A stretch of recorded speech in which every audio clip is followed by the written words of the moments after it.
Saya Muhammad Raihan Ramadan dan Muhammad Asbanul Hakiki selaku kelompok 7 ingin mempresentasikan definisi fikih jinayah. Apa itu fikih jinayah? Yaitu fikih jinayah disebut juga hukum pidana Islam atau jarimah. Kata jinayah merupakan masdar dari kata jana. Secara etimologi jana berarti berbuat dosa atau salah, sedangkan jinayah diartikan perbuatan dosa atau perbuatan salah. Seperti dalam kalimat jani ala qaumihi jinayah. Artinya ia telah melakukan kesalahan terhadap kaumnya. Kata jana juga berarti memetik seperti dalam kalimat jana as-samarot. Artinya memetik buah dari pohonnya. Orang yang berbuat jahat disebut jani dan orang yang dikenai perbuatan disebut mujna alaih. Demikian pula menurut Imam Al-San'ani bahwa al-jinayah itu jamak dari kata jinayah, masdar dari kata jana. Dia mengerjakan kejahatan atau kriminal. Secara terminologi, kata jinayah mempunyai beberapa pengertian seperti yang diungkapkan oleh Abdul Al-Qadir Audah. Jinayah adalah perbuatan yang dilarang oleh syarak, baik perbuatan itu mengenai jiwa, harta, benda, atau lainnya. Pengertian yang sama dikemukakan Sayyid Sabi bahwa kata jinayah menurut tradisi syariat Islam ialah segala tindakan yang dilarang oleh hukum syariat melakukannya. Perbuatan yang dilarang ialah setiap perbuatan yang dilarang oleh syariat dan harus dihindari. Karena perbuatan ini menimbulkan bahaya yang nyata terhadap agama, jiwa, akal, inteligensi, harga diri, dan lain-lainnya. Sebagian fuqaha menggunakan kata jinayah untuk perbuatan yang berkaitan dengan jiwa atau anggota badan, seperti membunuh, melukai, menggugurkan kandungan, dan lain sebagainya. Dengan demikian, istilah fikih jinayah sama dengan hukum pidana. Sebagian fuqaha lain memberikan pengertian yang digunakan para fuqaha adalah sama dengan istilah jarimah yang didefinisikan sebagai larangan-larangan hukum yang diberikan Allah yang pelanggarannya dikenakan hukum baik berupa hal atau takzir dalam kurung dipermalukan. Dasar hukum jinayah tindak pidana Islam. Di antara dalil-dalil dasar hukum yang disebut dalam Al-Quran adalah sebagai berikut.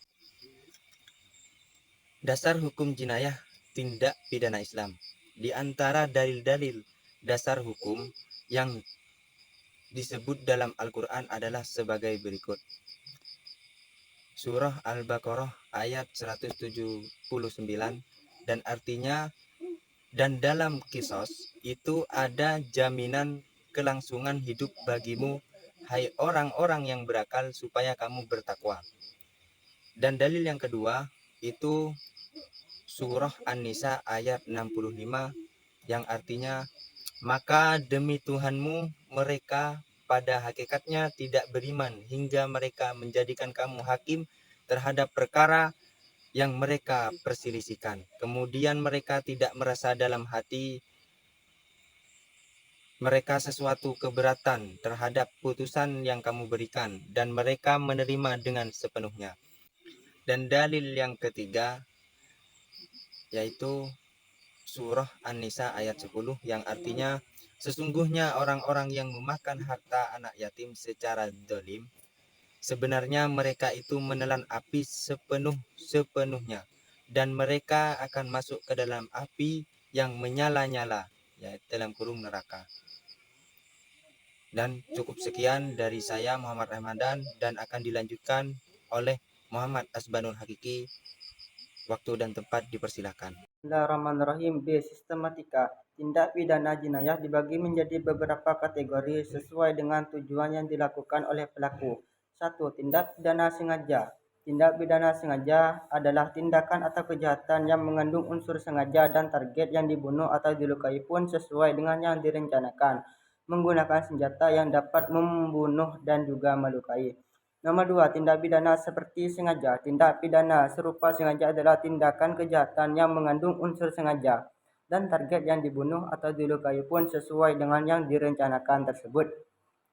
Nomor 3, tindak pidana tersalah. Tindak pidana tersalah adalah tindakan atau kejahatan yang mengandung unsur sengaja dan menggunakan senjata yang dapat melukai atau membunuh pada adat. Akan tetapi, target yang dibunuh tidak sesuai dengan yang direncanakan, dan jika tindak pidana tersebut tidak sampai terjadi pembunuhan melukai salah satu anggota, maka dinamakan dengan penganiayaan. Kemudian nomor 2, adanya unsur perbuatan yang membentuk jinayah, baik berupa melakukan perbuatan yang dilarang atau meninggalkan perbuatan yang diharuskan. Unsur ini dikenal dengan istilah unsur arruh al-madi. Nomor 3, pelaku kejahatan adalah orang yang dapat menerima khidbah atau dapat memahami taklif, artinya pelaku kejahatan tadi adalah mukallaf. Kemudian hukuman atau jarimah. Dilihat dari hasil pembunuhan atau tindak pidana yang dilakukan, maka hukuman dalam kajian fikih jinayah dibagi menjadi 3, yaitu kisos, hudud, jarimah, dan takzir.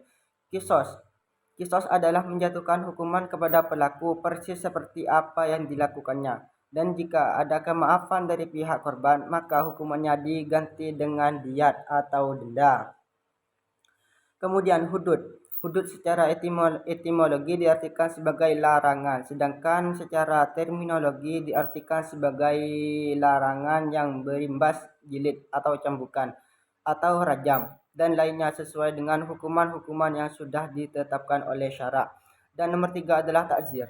Takzir adalah hukuman berupa memberi hukuman berupa penghinaan, ancaman, atau memberi pelajaran atas dosa yang dilakukan yang tidak memiliki hukuman yang telah ditetapkan oleh syarak. Hukuman ini berlaku bagi tindak pidana ringan seperti pencurian dan juga khulwat. Khulwat itu adalah bermesraan.